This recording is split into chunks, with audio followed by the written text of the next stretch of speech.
many happy returns of the day. Happy birthday. Thank you so much বেটা, thank you so much. তো আজ হচ্ছে আমার জন্মদিন নাকি রন বাবু? হ্যাঁ, তাইলে কোন স্পেশাল কর। কি করব? ফার্স্ট টাইম রোহান বাবু আমার বার্থডে মানাইছিল, তখন প্রায় তোমার কত বয়স ছিল, 3-3.5 বছর বয়স ছিল, না 3.5 না 4-4.5 হইতো।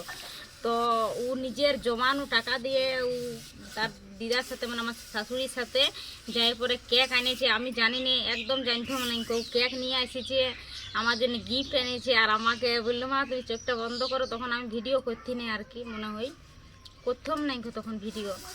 আর সেই সময় ও আমার বার্থডে মানাইছিল নিজের জমানো টাকা দিয়ে, সারপ্রাইজ দিয়েছিল। ওইটা আমার একটা স্পেশাল মানে ভাবে মনে থেকে যাবে চিরজীবনের জন্যে। আর গিফট আমার এখনও রাখা আছে। থ্যাংক ইউ রোহন বেটা। ওয়েলকাম।